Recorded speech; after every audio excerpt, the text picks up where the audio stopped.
very, very little chip out, and you can make any kind of radius that you need. Hey guys, Brad here with Skyline Construction, and today we're going to do a quick review on the Dewalt Jig Saw. This one in particular is the DCS331. This is a little bit of an older model. It's still the 20 volt max, but as you probably all know, they've changed the handles out. So there's two more options out there. But you know, this is a really good jigsaw for the price, and I'm super happy with it. I don't even know if I'll switch over just because the other ones are a little bit more expensive. But let's go over some of the functions of this saw. The battery's on the back, and it's just a 20 volt. You can change the angle of your blade, which depending on what you're cutting. So you get straight up and down, a little bit of a back cut, and then even more of a back cut. So it just angles the blade back. Then you can change this base plate here, the degrees. So you just puts just a lever over, and then this one's brand new, so I haven't broke it in yet, but there we go. Push it forward, and then you can change the angles here. So 45 degrees is where you can cut up to, and then you just lock this place. You can just cut like that. That's a 45, all the way to 0 or 90. So then you just put that back, and then and then you just slide it back, and it's good to go. On the side, they've got a blower control, which is really nice. I love this. And essentially what happens is you slide this all the way up to the top, and it's max blower. So down in here, there's a little air nozzle, and it essentially just takes a little bit of air and it pushes it out through here so that it clears the sawdust away from when you're cutting. It's a really nice feature to have on a jigsaw, because when you're cutting with a jigsaw, the sawdust just kind of piles up. So being able to blow it out of the way, I think, is a pretty sweet feature. Other than that, it's pretty easy to use. Changing the bit is right here. You just pull this lever forward. So let's put in a blade, and we're going to start off with this crazy blade that they give you. I've never even seen this for sale in a store, but they give you this blade. It's for wood. So we're going to start off with this one, and it just slides in here like that, and then locks in place, and that's it.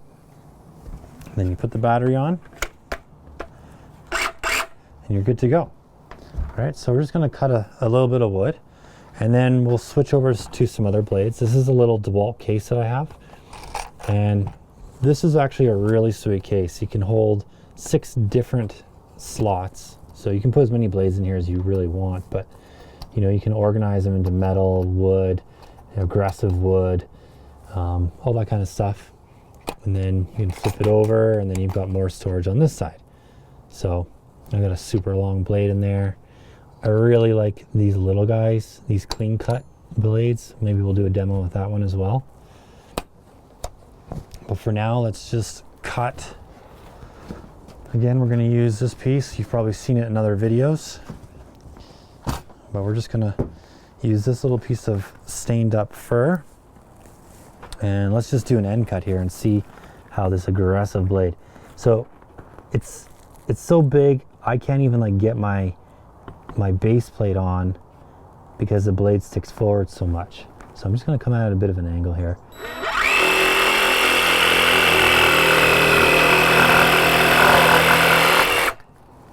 So super aggressive, but the cut itself is not bad. I mean, there's some chip out there, a little bit on the bottom, but if you need to do some serious aggressive cutting, that is the blade to use. Now let's just change this one out, and we'll put in a clean cut blade. This is just a little guy. So the stroke length on this, as you can see, like, is not very good. So we'll try this out and see how it works.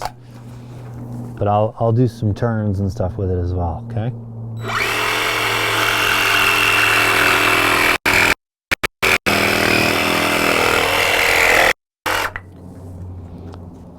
So this blade, very, very little chip out, and you can make any kind of radius that you need. So it's always kind of my go-to blade when you're cutting stuff like this, you know, coping or whatever you need to do. I really like this blade, and mainly because you can do tight curves. But what I have found is anything over 3/4, it can kind of jam up, so the length of that blade isn't the best.